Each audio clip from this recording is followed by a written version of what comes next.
আসসালামু আলাইকুম, welcome to my YouTube channel and Facebook page. আপনারা সবাই কেমন আছেন? আশা করি আপনারা সবাই ভালো আছেন। আজকে আমরা রান্না করব কি তা বলুন তো। অবশ্যই আপনারা আমাদের থাম্বনেল দেখে বুঝে গেছেন কি রান্না করব। আজকে আমরা কচু এবং ইলিশ মাছের লেজ দিয়ে ভর্তা করব।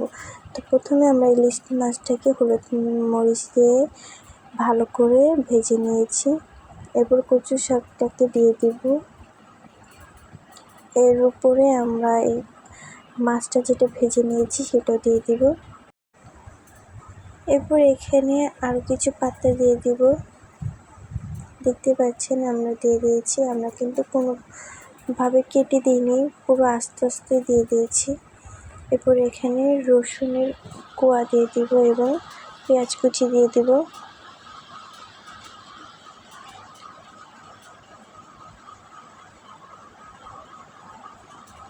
এরপর আরও কিছু পাতা দিয়ে দেব। এগুলো কিন্তু একদম আরও কমে যাবে, দেখতে পারবেন আপনারা। এরপর এখানে কিছু পরিমাণ পানি দিয়ে দিলাম। এরপর কিছুক্ষণের জন্য ঢেকে রেখে দেব। তো আপনারা যদি আমাদের চ্যানেলে নতুন হয়ে থাকেন তাহলে কিন্তু চ্যানেলটাকে সাবস্ক্রাইব করে দেবেন। তো এরপর উঠে আবার কিছু কাঁচামরিচ দিয়ে ভালো করে নেড়ে চেড়ে নিলাম। তো আপনারা যদি আমাদের চ্যানেলে নতুন হয়ে থাকেন তাহলে চ্যানেলটাকে সাবস্ক্রাইব করে দেবেন। আর যদি ফেসবুক পেজ থেকে দেখে থাকেন তাহলে ফেসবুক পেজটাকে সাবস্ক্রাইব করে দেবেন।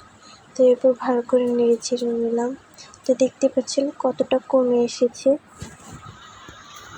প্রথমে দেখতে পাচ্ছেন কত বেশি দেখাচ্ছিল, এখন কতটা কমে এসেছে। এরপর একটু চাপ দিয়ে দেখবেন যে রসুনগুলো সিদ্ধ হয়েছে কিনা। এরপর আবার কিছুক্ষণের জন্য ঢেকে রেখে দেবো।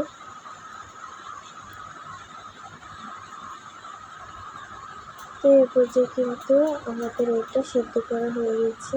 দেখতে পাচ্ছেন পানিটাও শুকিয়ে এসেছে।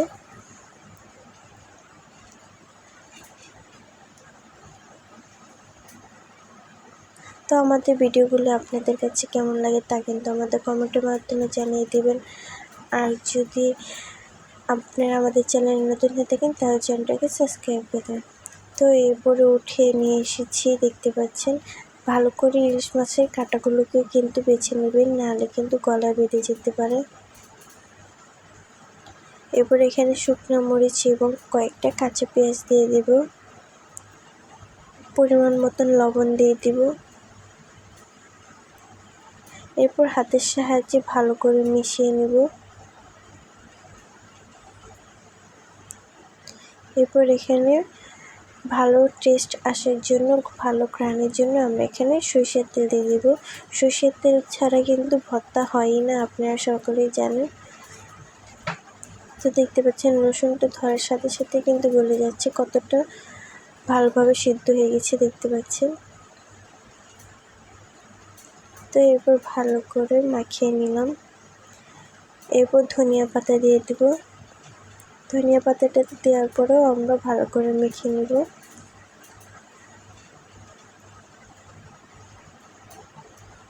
তো আমাদের ভর্তাটা কিন্তু বানানো একদম হয়ে গেছে। তো আমাদের ভিডিওগুলো আপনাদের কাছে কেমন লাগে তা কিন্তু আমাদের লাইক কমেন্ট শেয়ার করে দিবেন। আর আমাদের ভিডিওগুলো কেমন লাগে তা কিন্তু আমাদের কমেন্টের মাধ্যমে জানিয়ে দিবেন। তো সবাই ভালো থাকবেন। আল্লাহ হাফেজ।